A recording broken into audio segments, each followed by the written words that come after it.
¿Están viendo? ¿Están viendo las Sí, diapositivas? Disculpen. excelente, se ve todo. Ya, ok. Bueno, entonces, dentro de la materia de que es niñez y adolescencia, tenemos lo que es la adopción. La adopción es un trámite que no es tan sencillo, eh, porque es necesario, ya que estamos hablando de adoptar a un niño, no es algo tan sencillo. Entonces, existen varios procedimientos. Y bueno, primero empezar con unas generalidades, por si acaso este material me lo pasó Nelson y es de autoría de él, creo. Entonces, cabe recalcar eso. Bueno, entonces, en Ecuador tenemos la figura de lo que es la adopción plena. Es decir, que la adopción no se puede revocar. Una vez que un juez da en una sentencia eh, una adopción, esta ya no se puede revocar.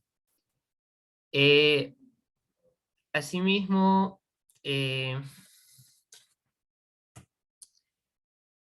hay casos en los que se puede adoptar a un mayor de edad,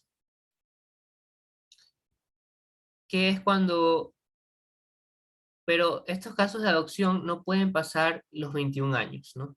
Entonces tenemos cuatro causales para poder adoptar a mayores de edad.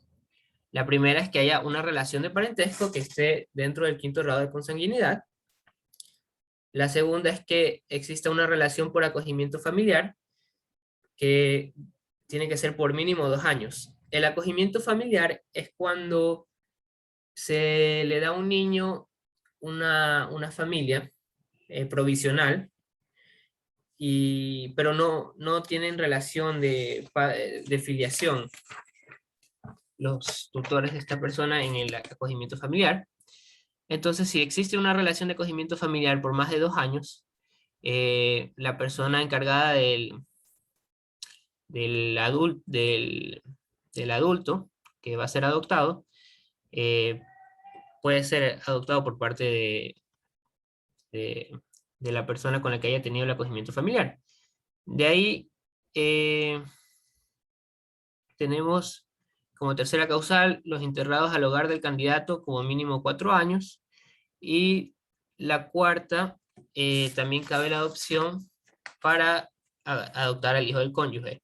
Cabe recalcar que en ningún caso, ninguno de estos casos, se puede adoptar a alguien que sea mayor de 21 años.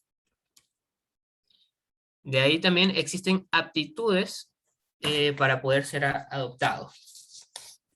Entonces, es un juez el que debe declarar la adoptabilidad.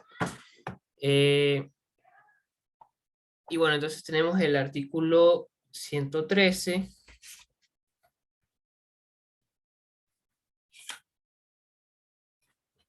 Las aptitudes para ser adoptados, ¿no? Tenemos lo que es que la persona está en estado de orfandad. El segundo es la imposibilidad de determinar quiénes son sus progenitores. O sea, se ha buscado y no se ha podido saber, de modo que la persona está en un completo estado de orfandad y ni siquiera se puede saber quiénes son sus progenitores. La tercera es una privación de la patria potestad de ambos progenitores, que el artículo 113 del Código de la Niñez y Adolescencia da las causales para cuándo se puede dar esta privación. Y el cuarto es cuando también puede existir consentimiento de ambos padres, porque, por ejemplo, yo, no sé,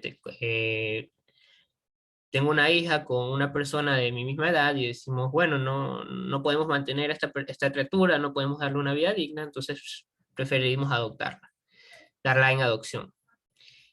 Bueno, requisitos de los adoptantes: estar domiciliados en el Ecuador o en uno de los estados que haya suscrito tratados de adopción internacional con nosotros, que los adoptantes sean legalmente capaces, que estén en pleno derecho de sus derechos políticos contemplados en la Constitución, tienen que ser mayores de 25 años, Y una de las reglas más importantes es tener una diferencia de edad no menor de 14 ni mayor de 45 años con el adoptado. No obstante, existe una excepción, que es cuando se trata de adoptar al hijo del cónyuge o del conviviente, donde la edad mínima se puede reducir hasta 10 años. Eh, También está el hecho de que en el Ecuador solo se pueden dar adopciones entre parejas heterosexuales, entre parejas adoptantes heterosexuales. Eh, También se puede adoptar estando célibe, o sea, soltero, pero siempre se le va a dar preferencia a las parejas heterosexuales. Y esta relación de pareja de adoptantes debe estar unida por más de 3 años mediante matrimonio o unión de hecho. Asimismo, el adoptante debe gozar de salud física y mental para poder cumplir con sus responsabilidades parentales. Otro requisito es tener, obviamente, los suficientes recursos económicos para garantizar una vida digna y que colabore al pleno desarrollo del menor. Y el noveno es no registrar antecedentes penales por delitos sancionados con penas privativas de libertad. Bueno, existen prohibiciones de la adopción, aparte de que no se puede adoptar a una persona mayor de 21 años, que es la prohibición de adopción del nasciturus o de la persona que está por nacer. Y el segundo es que no se puede adoptar con candidatos predeterminados. Asimismo, dentro de un proceso de adopción, los niños, si están en condiciones de expresar su opinión acerca del adoptante, lo pueden hacer, y los adolescentes también tienen que dar su opinión acerca del adoptante. Esto es parte del derecho a ser oídos que está dentro del Código de la Niñez y Adolescencia. Y bueno, eso es con las generalidades de la adopción. No sé si alguien tenga una pregunta o podemos ir a lo que es la siguiente diapositivas de adopción, que son las fases de adopción, que es bastante sencillo, visto desde un plano general, sin tanta especificidad, porque como había dicho la otra docente, que no es la profesora Vidal, da mucho reglamento, acuerdos ministeriales, y a la final la mayoría no se va a especializar en adopción, y creo que lo más importante que todos debemos saber es conocer de manera general y lógica cómo se da este proceso de adopción. Entonces, no sé si en este momento se está compartiendo las diapositivas. Ahí está. Listo. Sí, sí, ahí se ven, perfecto. Ok. Listo, entonces tenemos lo que son las fases de la adopción. Ya vimos la parte dogmática, o sea, cómo se dan las generalidades de la adopción, las reglas generales. Ahora vamos a ver un poco de lo que es el procedimiento de la adopción. Entonces, existen dos fases: la fase administrativa y lo que es la fase judicial. La fase administrativa está encargado lo que es las unidades técnicas de adopciones, también se las llama por las iniciales que JUTA, del Ministerio de Bienestar Social, y también están los comités de asignación familiar. La segunda parte es la judicial, por parte de un juez de familia. Y bueno, para empezar con la fase administrativa, hay que tener en cuenta que su finalidad es poder investigar y estudiar al adoptante, al candidato adoptante, y también lo que se hace es, mediante un trámite, declarar la idoneidad de los candidatos adoptantes, es decir, si este adoptante está apto o no para poder, obviamente, adoptar.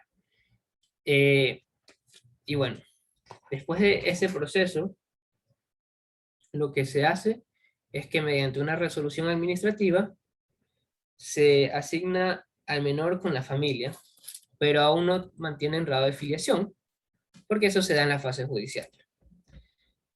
Entonces, las prohibiciones en esta fase, como ya habíamos dicho, no pueden existir preasignaciones, eh,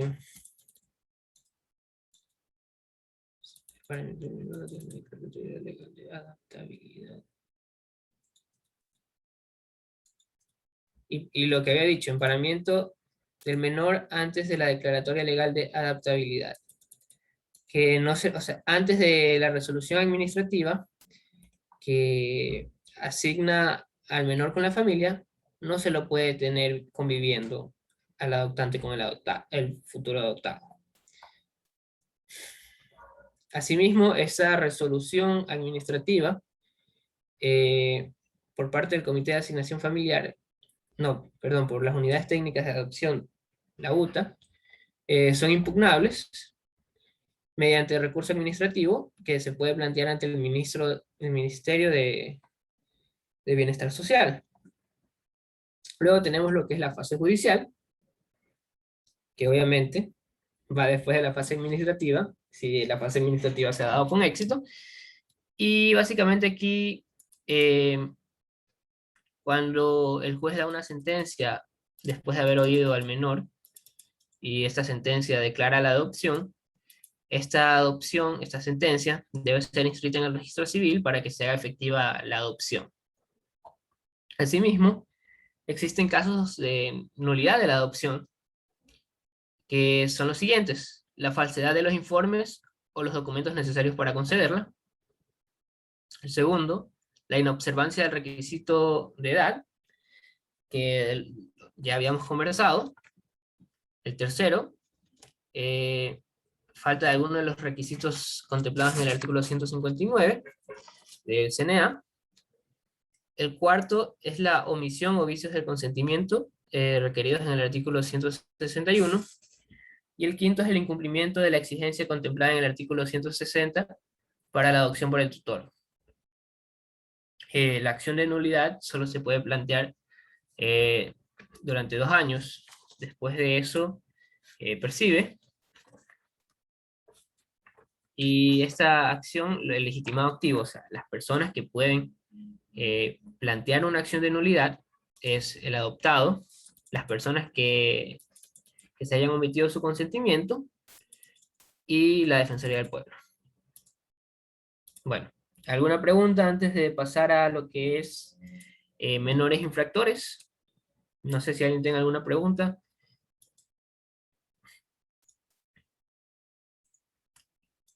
Bueno, entonces, en tal caso, paso a lo que es menores infractores.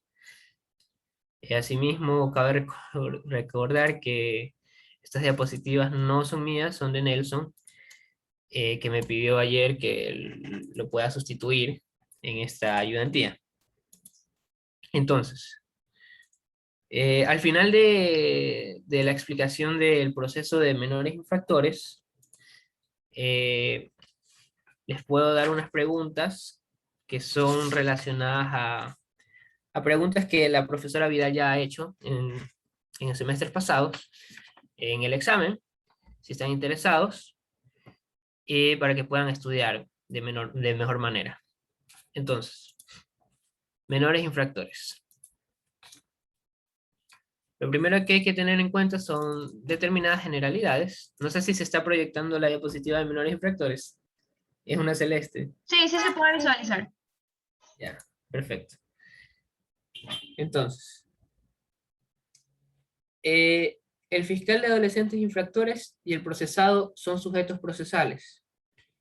¿Qué son los sujetos procesales? Como su nombre lo dice, personas que forman parte del proceso. El fiscal es quien tiene que dirige la acción pública, la acción penal pública. Entonces lo que hace un fiscal es acusar a un menor de que cometió un determinado delito. Esta acusación siempre debe estar fundamentada en los tratados internacionales y en la Constitución, obviamente, y de tal manera de que la acusación que haga el fiscal sea legal y esté en armonía con toda la normativa ecuatoriana vigente. Entonces, cabe recalcar que los menores, cuando son niños, acorde a la definición de niños, niñas y adolescentes contemplada en el Código de la Niñez y Adolescencia, los niños, que es hasta antes de los 12 años de edad, son completamente inimputables para el sistema penal ordinario, o sea, el de los mayores de edad, y el sistema penal de menores infractores. Es decir, que si un niño llega a matar a una persona con una pistola o con un cuchillo, este niño no tiene ningún tipo de responsabilidad penal y no se lo puede ni siquiera prender, no se le puede ordenar una detención, sino que lo que se hace es que la policía lo encuentra, o lo que se debería hacer es que la policía lo encuentra y lo retorna con sus padres, después de haber cometido un delito, un posible delito. Entonces, en cuanto a los menores adolescentes, ellos sí son penalmente responsables, no obstante, son inimputables en lo que es la vía penal ordinaria, es decir, cómo se juzga en el sistema penal a los mayores de edad, pero existe un sistema propio para ellos, ¿no? Para que sea acorde a las necesidades del menor, ya que como ustedes saben, el sistema penal está diseñado, al menos en la parte teórica, para la rehabilitación social. Entonces lo que se busca es ser más flexible con los menores para que puedan tener mejores oportunidades, porque igual aún no han vivido lo suficiente, han, han sido más influenciados para cometer ciertos delitos, no tienen un alto grado de madurez aún, generalmente. Entonces, es por esto que se crea un sistema penal que solo es para menores infractores. ¿Y cuál es la diferencia principal del sistema penal de menores infractores al sistema penal ordinario? Pues bueno, de que en el sistema penal ordinario se aplica lo que es generalmente, lo que se busca es una pena privativa de libertad. Eh, También existen otro tipo de penas, pero la principal es la pena privativa de libertad. Y en cambio, en el régimen de menores infractores no se busca directamente una pena privativa de libertad, sino que se aplican medidas socioeducativas. No, este es el nombre que se le da a lo que son las sanciones a los menores infractores. Y bueno, no sé si tengan alguna pregunta, si estoy yendo muy rápido, quizá, si necesitan saber algo específico de menores infractores. Yo sé que el taller de menores infractores con la profesora Vidal, eh, bueno, no es tan difícil, pero da poco tiempo para hacerlo y eso es lo complicado. Entonces, si alguien tiene una pregunta, puede hacérmela, no hay ningún problema. Pero bueno, asimismo los menores tienen otras ventajas, que es, por ejemplo, que los delitos prescriben en 3 años y las contravenciones en 30 días. O sea, un delito cometido por un menor adolescente prescribe en 3 años y las contravenciones en 30 días. En cambio, esto no pasa en el sistema penal ordinario, es mucho más tiempo. Yo creo que aún no han visto ustedes procesal penal, entonces quiero ser lo más concreto posible en la explicación. Listo. En caso de delitos conexos, solo se juzga el delito más grave. Eh, no se puede juzgar por varios delitos cuando se detiene un menor. Eh, la privación de libertad, porque si bien le usan el término de medidas socioeducativas, a la final del día sí te pueden recluir, sí te pueden privar de la libertad, pero jurídicamente hablando el término no es una pena privativa de libertad, sino una medida socioeducativa. Es algo con lo que yo no estoy de acuerdo, porque a la final del día te pueden meter preso, aunque seas menor, pero así dice la ley, y a la profesora Vidal le gusta mucho hablar en base a la ley y no tanto a lo que sería la doctrina o el derecho en general. Entonces, bueno, la privación de libertad no puede exceder más de los 8 años cuando el delito fue cometido por un menor de edad. Y una medida socioeducativa es una medida que tiene el objeto de otorgar la protección y desarrollo de los adolescentes infractores. Es decir, que se busca lo que es la rehabilitación social, como se busca en el sistema penal ordinario, pero se da ciertas facilidades ya que el infractor es un menor. Bueno, entonces tenemos lo que es un diagrama de lo que es el proceso. En primer lugar está en primer lugar tenemos lo que es la denuncia. La denuncia puede ser oral o escrita, acorde al COIP. Para denunciar no necesitas tener un abogado. Y bueno, Fiscalía recibe la denuncia y activa el aparato estatal, es decir, eh, emplea lo que sería distintos mecanismos, funciones, instituciones del Estado, las oficia a que se hagan determinadas investigaciones. Entonces, la primera fase es la fase preprocesal.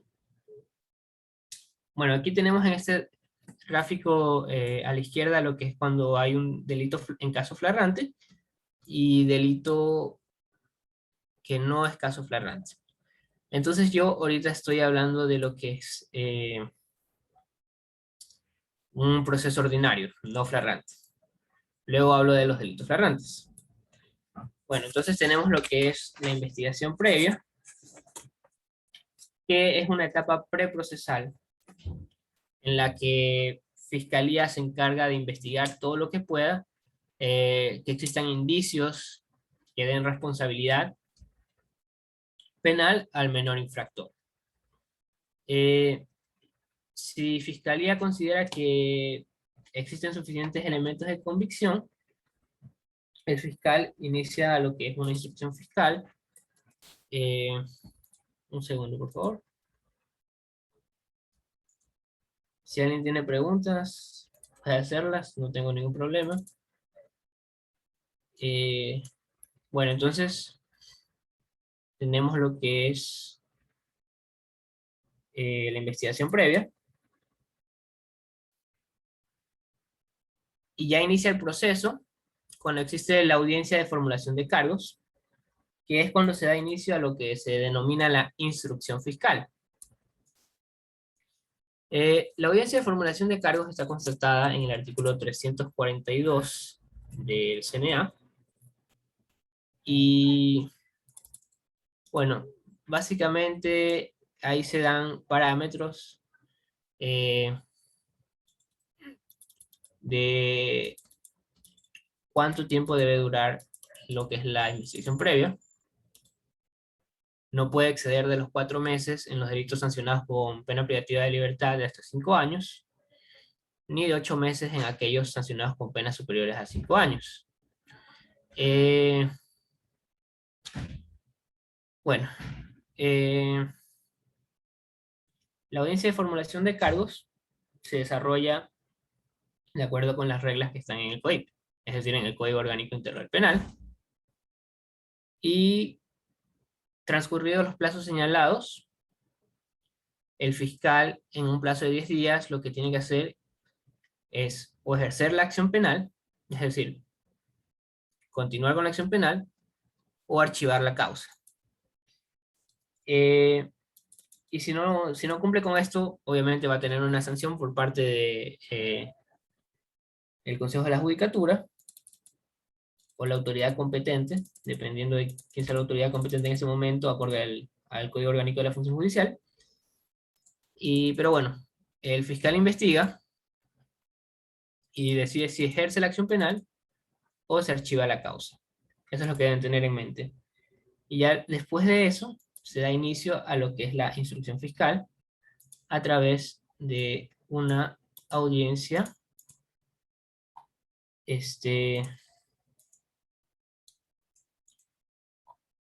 una audiencia de formulación de cargos. Entonces, en esta audiencia de formulación de cargos, lo que hace el fiscal es decir bajo qué tipo penal se está investigando esta persona y se la está procesando, y se solicitan medidas cautelares y de protección. Para finalizar esta etapa procesal de lo que es la instrucción fiscal, se debe dar un dictamen abstentivo o un dictamen acusatorio. En el dictamen acusatorio, el fiscal obviamente le dice al juez, señor juez, no cabe duda de que existe un delito en este caso y procedo a acusar. Y si hay un dictamen abstentivo, lo que se hace es pedir el sobreseimiento de la persona procesada. Y bueno, en caso de que haya un dictamen acusatorio,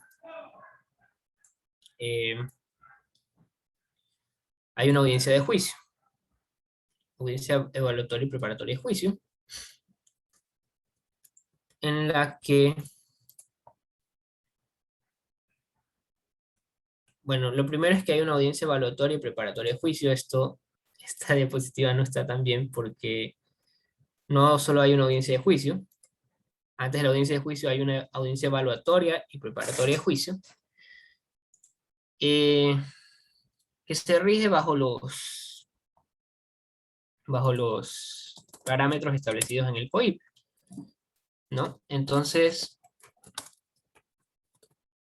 tenemos la audiencia evaluatoria preparatoria de juicio y tenemos la audiencia de juicio. Son dos cosas completamente diferentes.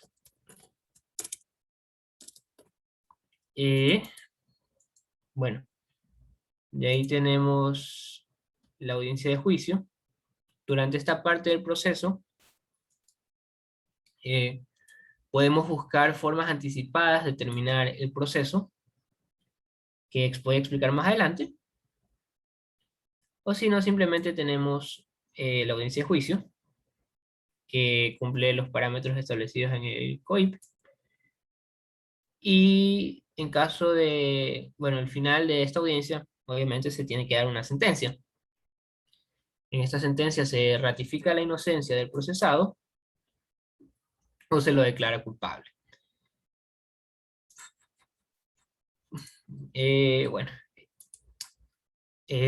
no sé si podríamos darnos una pausa de unos 10 minutos, porque tengo seca la garganta y quiero ir a tomar agua, y de ahí volvemos. No sé si les parece. Dale, no hay problema. Si los chicos no tienen problema también. Sí, está bien. Ya, listo, gracias. Ya vuelvo entonces. Bastante general, pero intentando ser los más concretos posibles. Bueno, tenemos en primer lugar la denuncia, donde se pone en conocimiento a la autoridad competente, en este caso Fiscalía, de que hubo un delito de acción pública. En este caso, por parte de un menor infractor.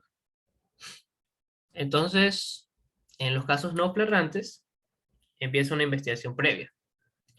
Fiscalía investiga si existió o no un delito. Si Fiscalía considera de que existió un delito, se continúa el proceso a través de lo que se llama la instrucción fiscal, mediante una audiencia llamada audiencia de formulación de cargos. En caso de que Fiscalía, mientras está investigando dentro de la fase preprocesal de la investigación previa, está investigando y considera que no hay un delito, lo que hace Fiscalía es solicitar un archivo de la causa, porque, o sea, si no hay delito, ¿para qué van a seguir con un proceso largo? Si al final van a obtener el mismo resultado, que es que se lo declare no inocente, digo, se lo declare no culpable al procesado. Entonces, tenemos la investigación previa, que es la fase preprocesal, y de ahí para llegar a la fase procesal, se empieza con la instrucción fiscal. La instrucción fiscal tiene un plazo de 45 días en el proceso ordinario, es decir, en delitos no flagrantes, y en delitos flagrantes 30 días. Iniciada esta instrucción fiscal, mediante la audiencia de formulación de cargos, el fiscal lo que hace en esta audiencia es solicitar medidas cautelares y de protección y determinar el tipo penal por el cual se está acusando al procesado, al menor. Para terminar la instrucción fiscal, el fiscal debe emitir un dictamen. Este dictamen puede ser abstentivo o acusatorio. En el dictamen abstentivo, obviamente el fiscal valga la redundancia, abstiene de acusar y solicita el archivo del proceso y que se dé un sobreseimiento del procesado, es decir, que se lo declare inocente dentro del proceso. Asimismo, si se pide un dictamen abstentivo, se tienen que levantar todas las medidas cautelares y de protección que se hubiesen dictado en contra de la persona procesada. Entonces, tenemos este dictamen acusatorio, que sería en el otro caso, porque ahorita hablamos del dictamen abstentivo, pero para continuar el proceso necesitaríamos un dictamen acusatorio. Déjenme compartirles un gráfico. Este está mejor explicado, creo yo. Este es el procedimiento ordinario.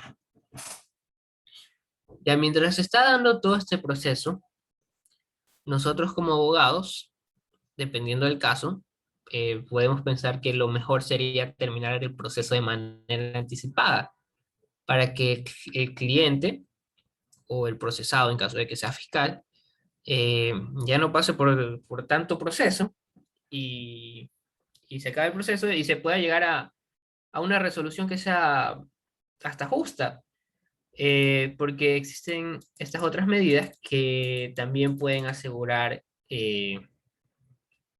cierto grado de satisfacción de las partes si se llegan a dar. Entonces, tenemos 4 formas de terminación anticipada del proceso. La primera es la conciliación, que está constatada en el artículo 345 del Código de la Niñez y Adolescencia, y que me permito revisar un segundo.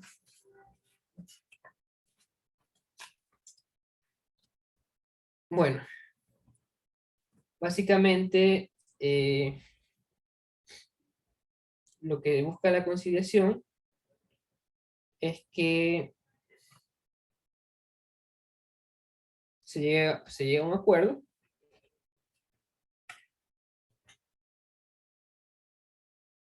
y se tiene que realizar una reunión con la presencia del adolescente procesado y sus representantes legales, y de ahí también con la víctima. Bueno, entonces entre ellos pueden llegar a un acuerdo, puede ser pecuniario, es decir, en materia de dinero, y listo. O sea, el fiscal le presenta el acuerdo al juez, y el juez, si considera pertinente, llama a una audiencia de conciliación, y bueno, se escucha las partes, y si se llega al acuerdo, procede la conciliación. También el juez puede promover la conciliación en delitos sancionados hasta 10 años, al igual que el fiscal. Y bueno, la conciliación también se puede ser propuesta en la audiencia de evaluación y preparatoria de juicio. Y listo, se concilia y se termina el proceso. Facilito. De ahí también tenemos lo que es la figura de la mediación penal. donde se permite el intercambio de opiniones entre lo que es la víctima y el procesado, para que puedan llegar a una solución para el conflicto. De ahí tenemos la remisión, que también es una figura súper importante, que es cuando básicamente se perdona al adolescente infractor un delito en el proceso, porque la ley lo faculta, para darle más facilidades y más oportunidades a los menores. Entonces, la remisión solo cabe en infracciones sancionadas hasta con pena privativa de 5 años. Y debe cumplir dos requisitos: que el adolescente esté de acuerdo y que al adolescente no se le haya impuesto una medida socioeducativa o remisión anterior por el mismo delito por el cual está siendo procesado, o que sea un delito que haya sido un delito de mayor gravedad. Entonces, la remisión también, aparte del juez, que puede ser por un delito de 5 años, de hasta 5 años, el fiscal también puede dar una remisión en aquellos delitos que tienen pena privativa de libertad de hasta 2 años. Entonces, también es conveniente, por ejemplo, tienes a un cliente menor de edad que cometió un delito que tiene pena privativa de libertad de hasta 2 años, puedes conversar con el fiscal y decir que por favor aplique lo que es la remisión, que el procesado pues no, o sea, no tampoco es Satanás, que puede, que tiene una oportunidad, que le den una oportunidad para que puedas ser rehabilitado en la sociedad y no tenga que seguir un proceso ni una medida socioeducativa. Entonces, eso. Pero bueno, digamos que no se pueden dar ninguna de estas formas anticipadas de solución del conflicto. Entonces lo que se hace es que el fiscal plantea un dictamen acusatorio y el juez recibe este dictamen y convoca a las partes, es decir, al procesado y a fiscalía y a la víctima a lo que es una audiencia evaluatoria y preparatoria de juicio, donde en la audiencia evaluatoria y preparatoria de juicio lo que se hace principalmente es enunciar las pruebas que se van a presentar en la audiencia de juicio, propiamente, porque existe lo que es la audiencia evaluatoria y preparatoria de juicio, y después de eso, la audiencia de juicio. Bueno, en la audiencia de juicio y en la evaluatoria de juicio, estas se rigen bajo las reglas del COIP. Entonces tenemos lo que es los distintos medios de prueba que se pueden aplicar, prueba documental, prueba pericial. Pero bueno, lo importante aquí es tener una idea de que hay una audiencia de evaluatoria y preparatoria de juicio donde se enuncian las pruebas que se van a presentar en la audiencia de juicio, y en la audiencia de juicio viene la presentación de las pruebas, la posibilidad de contradecir estas pruebas, y después de que el juez haya escuchado a las partes, lo que se hace es dictar una sentencia. Si el adolescente se lo declara culpable, se le aplican medidas socioeducativas, que puede ser la reclusión o que esté dentro de un régimen semiabierto, o simplemente se le puede pedir lo que es trabajo comunitario. Y bueno, también se pueden interponer recursos. Yo creo que los recursos ya es procesal penal 2. Eh, Cuando yo vi el semestre pasado con Vidal, con la doctora Vidal, no tomaron recursos, entonces no creo que haya que especificar tanto. Entonces, bueno, lo que hay que tener en claro es que hay una investigación previa primero, que es una fase preprocesal. Luego viene la instrucción fiscal, con la audiencia de formulación de cargos, y en esa, si el fiscal considera conveniente, hay un dictamen acusatorio. Luego del dictamen acusatorio empieza lo que es la audiencia evaluatoria y preparatoria de juicio, y luego de eso la audiencia de juicio. Y finalmente se dicta una sentencia que ratifica la inocencia del menor procesado o se lo declara culpable. Entonces, eso en cuanto al procedimiento ordinario. En cuanto al procedimiento flagrante, cambia un poco las cosas. En primer lugar, habría que recalcar cuando existe la flagrancia. Y acorde al artículo 326 del Código de la Niñez y Adolescencia, hay flagrancia cuando se aprehende al autor en el mismo momento de la comisión de la infracción o inmediatamente después de su comisión. Es decir que, bueno, la típica, ¿no?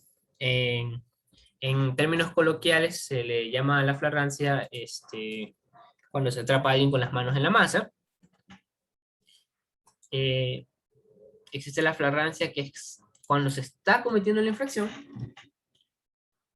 o la cuasiflagrancia, reconocida por la doctrina, que es inmediatamente después de la comisión de la infracción. Por ejemplo, un guayaco hachero carga una pistola y te roba, y después de robarte, tú gritas ladrón, ladrón, y viene un policía. Entonces el policía lo que hace es aprender a esta persona y lo lleva a una unidad de flagrancia. Esa aprehensión no fue en flagrancia, sino sería inmediatamente después de la flagrancia, pero sigue siendo válida y sigue siendo en casos flagrantes.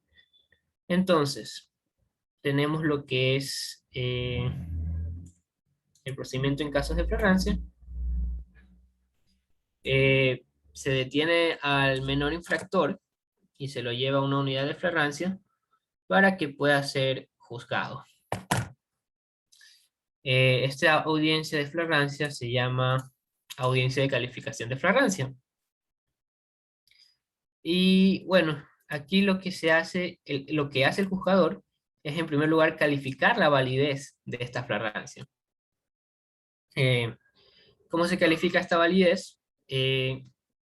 Viendo que se hayan leído los derechos del menor infractor, es decir, el policía le ha hecho conocer sus derechos al infractor, y que existen motivos para la aprehensión, ¿no? O sea, que realmente hubo un delito flagrante, o una cuasiflagrancia, y de ahí también está el hecho de que se hayan respetado los derechos y garantías constitucionales del menor. Por ejemplo, un policía no puede agarrar a un menor que robó y el policía lo empieza a apalear al menor para darle una lección supuestamente. No se puede hacer eso. Y en caso de que se lo haga, pues y pueda ser comprobable, lo que se hace es que si el juez considera que la flagrancia no fue válida, se ordena la libertad inmediata del procesado. Pero no se salva del proceso en sí, sino que ya no pueden solicitar como medida cautelar la prisión preventiva. Entonces, también dentro de esta audiencia de calificación de flagrancia, el fiscal solicita medidas cautelares y formula cargos. Formular cargos es básicamente que un fiscal diga bajo qué tipo penal se está acusando a una persona. Entonces, eso es la formulación de cargos, muchachos. Bueno, existen varias medidas cautelares, obviamente. No sé si estoy proyectando las diapositivas que son. Sí, ya. Bueno, entonces. Ay, no. Creo que cerré. Ah, ya, ahora sí. Ya, ahí sí, creo que estás compartiendo. Listo. Entonces, tenemos como medidas cautelares. Bueno, ¿cuál es el propósito de las medidas cautelares, no? Porque todo aquí tiene un sentido. Las medidas cautelares lo que buscan es que se asegure la eficacia del proceso, que el proceso se vaya a dar. Entonces, para esto se restringen ciertos derechos al procesado. eh, y bueno, existen dos tipos de medidas cautelares, las de orden personal y las que son de orden patrimonial. Las de orden personal, se puede solicitar lo que es el arresto domiciliario, que la persona no puede salir del domicilio. La segunda es la obligación de someterse al cuidado de una entidad pública. La otra es presentarse periódicamente ante un juez o la autoridad que el juez designe. Se puede prohibir la salida del país. La quinta es prohibir que el procesado vaya a ciertos lugares.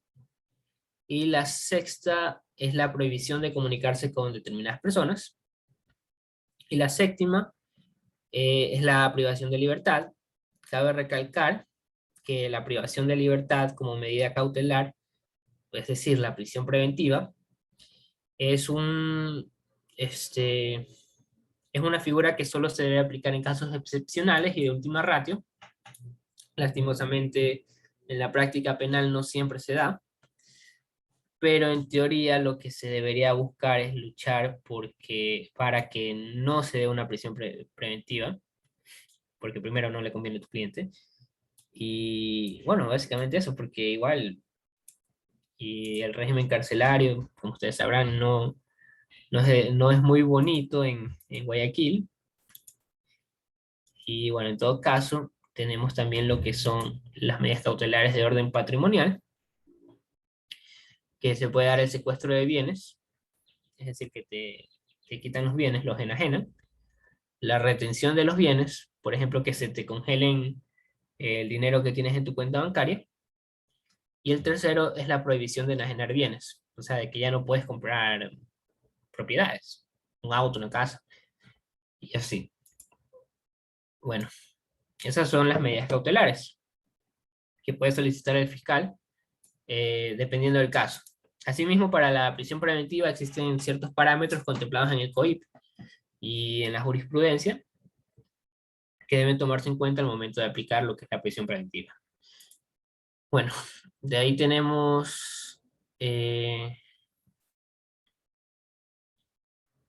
tener en consideración que la prisión preventiva solo es en delitos graves y cuando la pena establecida sea mayor de 5 años en adolescentes.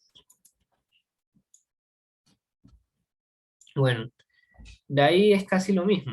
Lo que se hace es que existe un delito, va a la audiencia de calificación de flagrancia.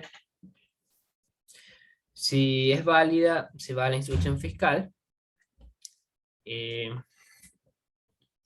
con una audiencia de formulación de cargos, y al final de la instrucción fiscal se da un dictamen exentivo o acusatorio, y luego, si es acusatorio, se va a la audiencia evaluatoria y preparatoria de juicio, y después la audiencia evaluatoria y preparatoria de juicio se va a la audiencia de juicio. Y asimismo hay una sentencia, donde en caso de declararse culpable hay una medida socioeducativa aplicada, y en caso de ratificarse la inocencia, pues no pasa nada. Y en caso de que el menor esté en prisión preventiva o lo que sea, sí, prisión preventiva, se ordena ¿cómo se llama? Que se lo libere inmediatamente. Entonces, tenemos estas diapositivas, donde básicamente dan lo que ya expliqué. Bueno, también cabe recordar que la instrucción fiscal, es decir, el tiempo que el fiscal tiene para emitir un dictamen exentivo o acusatorio después de haberse dado una audiencia de formulación de cargos, es de 30 días en delitos flagrantes y de 45 días por delitos ordinarios. Sí, básicamente eso. También puede existir lo que es la figura de la vinculación, que se alarga la instrucción fiscal porque el fiscal considera de que existe otra persona involucrada. Entonces se le da más tiempo a fiscalía para que pueda investigar, y la nueva persona involucrada en el proceso que está siendo procesada tenga más tiempo para poder plantear una defensa.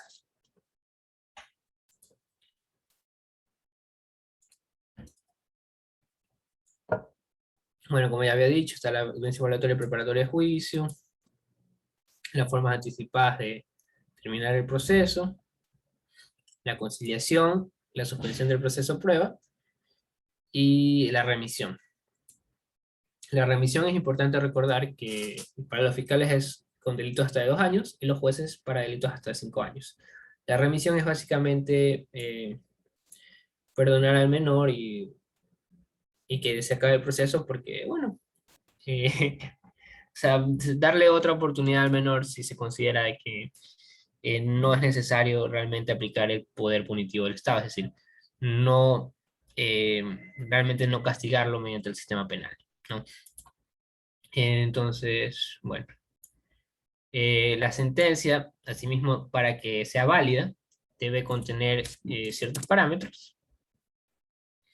Los más importantes son la medida socioeducativa y cómo se va a dar la reparación integral.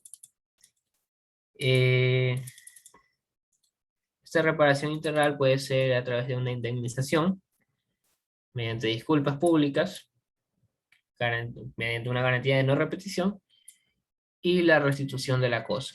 Es decir, en caso de que haya algo que se haya eh, dañado por parte de la persona procesada. Y bueno, eso sería todo en cuanto al proceso eh, de menores de manera general. De ahí también tenemos lo que es ya lo que sería el régimen de menores infractores. Y ya les comparto la otra diapositiva. Recuerden que si necesitan las diapositivas me pueden escribir, no tengo ningún problema. Listo. Entonces, en cuanto a contravenciones, como sabrán, las contravenciones no son delitos, pero son infracciones penales. Se diferencian de los delitos principalmente porque tienen penas menores. Entonces, las contravenciones cuando son cometidas por menores, hay una sola audiencia, no se pueden interponer recursos y listo, en la audiencia se da una resolución sobre la contravención, si se lo declara culpable o inocente al procesado. Y bueno, en cuanto a las medidas socioeducativas que son aplicables, existen las medidas socioeducativas privativas de libertad y las no privativas de libertad. Entonces, las no privativas de libertad tenemos lo que es la amonestación, es decir, que básicamente se lo reprende al menor. Está la imposición de reglas de conducta. La tercera es que se pida una orientación y apoyo psicosocial y familiar. La otra es servicio comunitario, como había dicho. Y la quinta es libertad asistida, que vamos a hablar más adelante. Y en las privativas de libertad está el internamiento domiciliario, el internamiento solo los fines de semana, el internamiento con régimen semiabierto y el internamiento institucional. Bueno, el internamiento institucional se da en lo que es un centro de menores infractores, que es básicamente una cárcel para menores. Eso es un centro de menores infractores, que obviamente en teoría tiene el objetivo de la rehabilitación de los menores. Y existen varios regímenes de ejecución del internamiento institucional. Es decir, que al menor lo puedes tener encerrado completamente en el centro de menores infractores, o puede ser de manera semiabierta o de manera abierta. Es decir, que no está todo el tiempo ahí el menor, sino que le dan libertades, por ejemplo, más facilidades, por ejemplo, para que pueda ir al colegio, a hacer determinadas actividades que fomenten su desarrollo y así. Entonces, en el régimen cerrado, como ya había dicho, se encierra completamente al adolescente. El régimen semiabierto se realiza asimismo en un centro de menores infractores y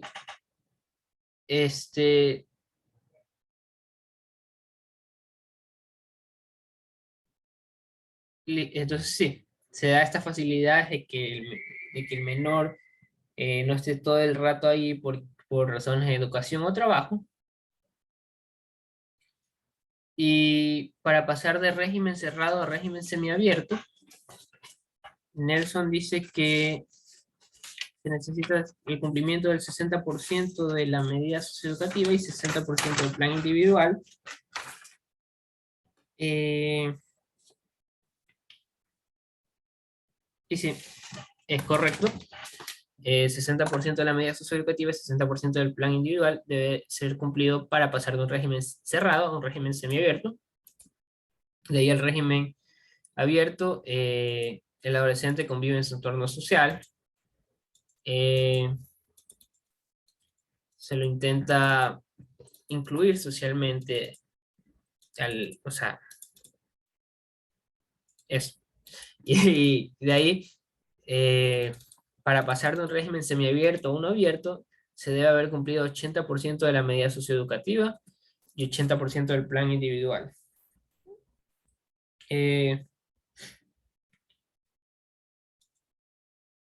Y también debe tenerse en consideración cuántas faltas disciplinarias se ha cometido en el centro institucional. Entonces, las medidas socioeducativas que se pueden aplicar en contravenciones son la amonestación, la imposición de reglas de conducta de 1 a 3 meses, la orientación y apoyo psicosocial familiar de 1 a 3 meses, y servicio comunitario de hasta 100 horas.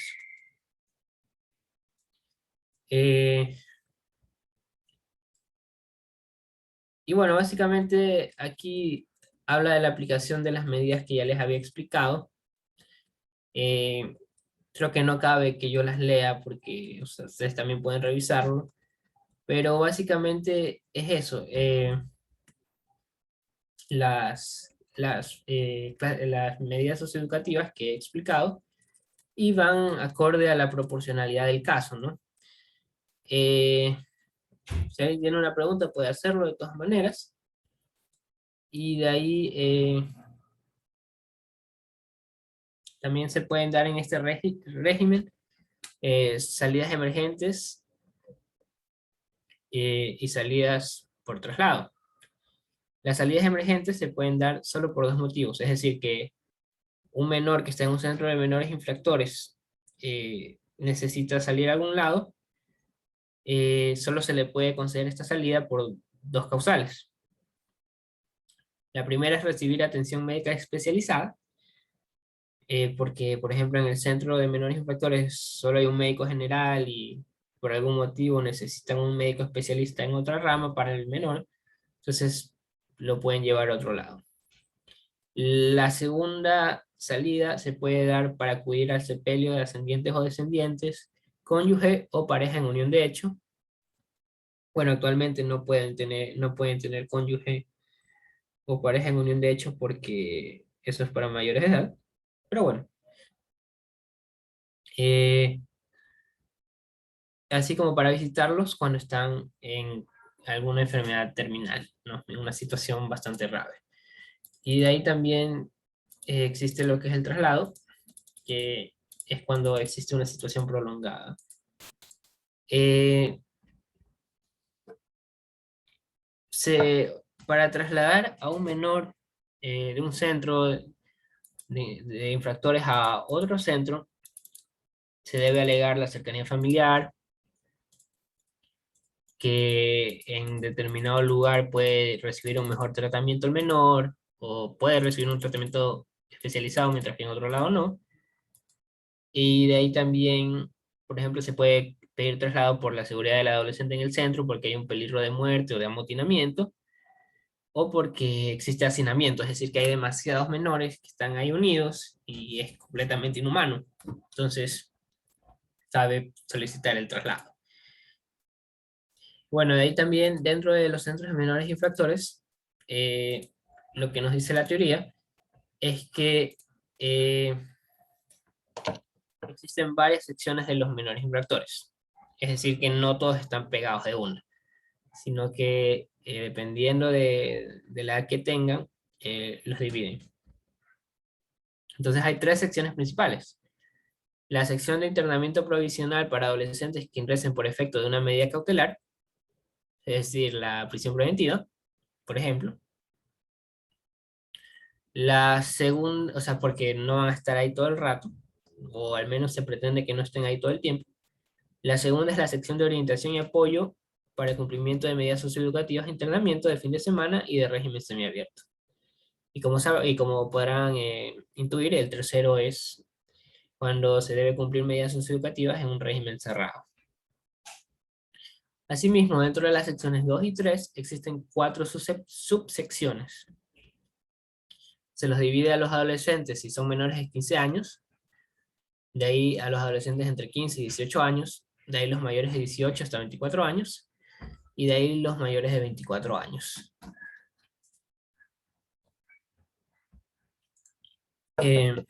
No sé si alguien tiene una pregunta, puede hacerlo.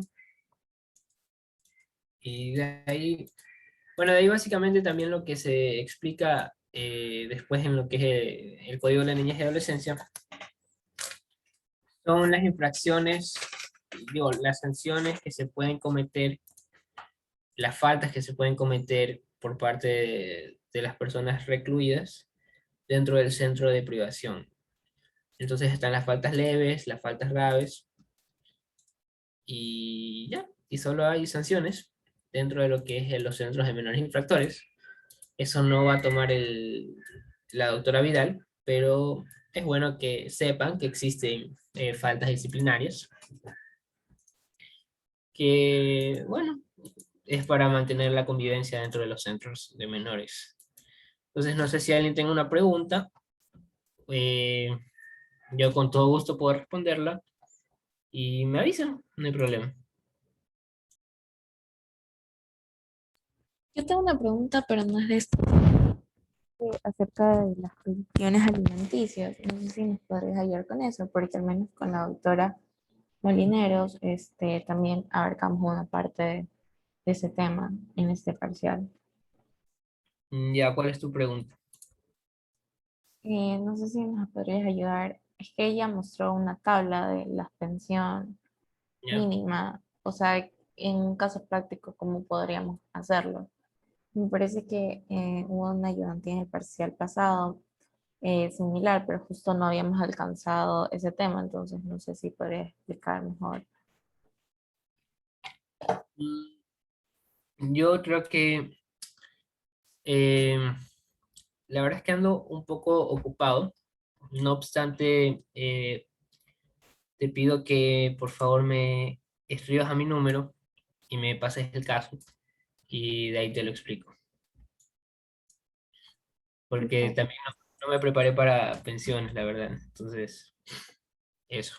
No sé si alguien tenga una pregunta de menores infractores o de adopción para poder ayudarlos. Yo sí, o sea, sobre todo que si nos puedes orientar un poco en lo que será el taller, porque la verdad, por lo menos yo personalmente tengo un poco de miedo, porque en el taller pasado no me fue tan bien y obviamente todos lo queremos hacer bien. Entonces, más o menos de lo que tú recuerdas, cómo califica la doctora, qué es lo que sí o sí tiene que estar en el taller para poder sacar una buena nota. Bueno, eh, en mi caso no calificó la doctora, creo que también va a ser el caso de ustedes, lo calificó lo que es el ayudante. Él calificó durante la clase, el ayudante Roberto Vázquez, el abogado. Eh, Buen dato. Él, bueno, la verdad es que la mayoría se cayó el semestre pasado, no voy a mentir. Eh, pero fue por el poco tiempo que el doctor dio. Dio 40 minutos y solo un grupo sacó 9, el cual fue mi grupo. Y tuve que haber sacado 10, pero me quedé peleando con el profesor y a la final solo me puso 9. Entonces, bueno, básicamente lo que él quiere es que haya un sentido, ¿no? O sea, él te va a poner un caso. Por si Eh, acaso tú no tienes tu taller hecho para poder, o sea, si lo puedes compartir para poder ver cómo lo resolviste, porque o sea, estamos, por lo menos yo, para saber por qué camino ir. Claro, déjame abrir Teams, entonces, deja ver si está la grabación. Si no, ahí sí ya no sé, pues, no podría, no tendría el taller. Así que déjame revisar en este momento la plataforma Teams, a ver si no está el taller. eh, y listo, pero básicamente lo que él quiere es que le expliques el proceso penal. Y yo sé que es bastante complicado para ustedes porque recién están en tercer semestre.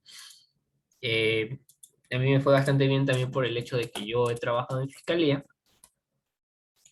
pero comprendo que a la mayoría sí se le dificulta. Entonces, déjenme buscar ahorita la grabación. Ujú. A ver, ok. Ahora tengo que recordar cuál es. Creo que es este. Espera.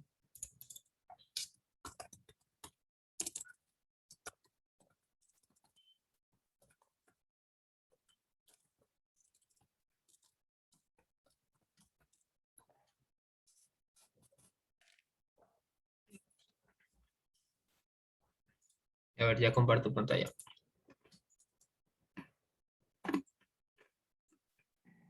Cuando ustedes terminan con la formulación de cargos, no sé si se me está... Ah, ok.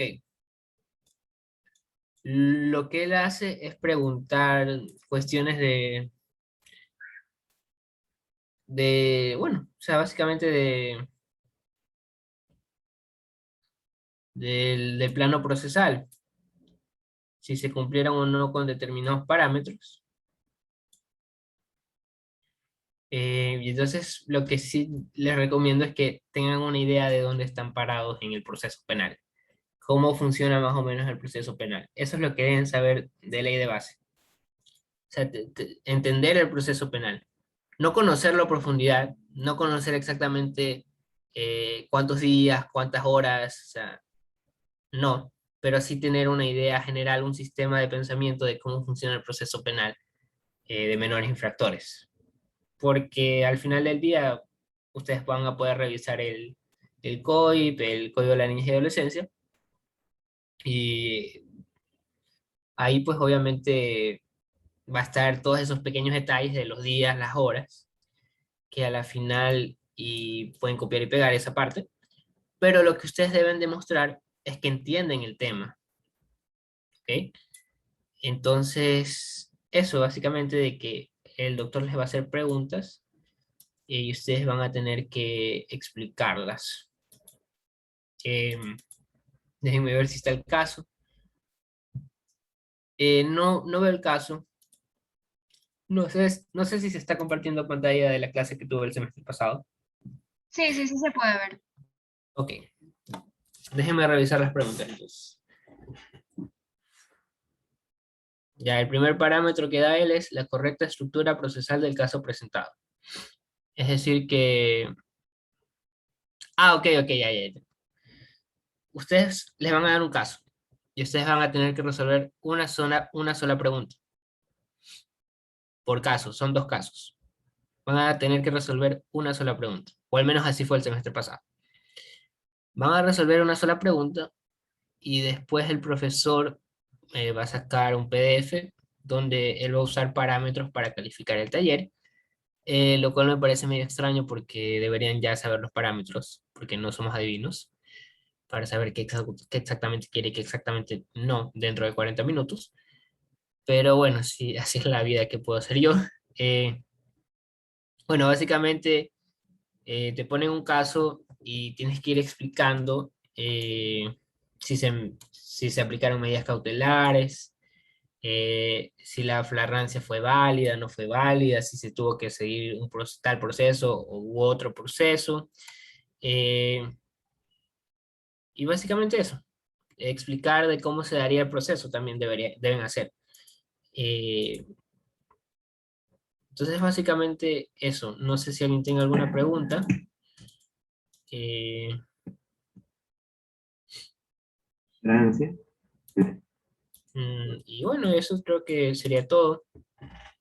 Bueno, también tengo un banco de preguntas eh, que no sé si les interese. Supongo que sí. Sí, por favor, pásalo. Y eso sería todo. Listo, entonces me escriben cualquier cosa y gracias por estar aquí, por escuchar.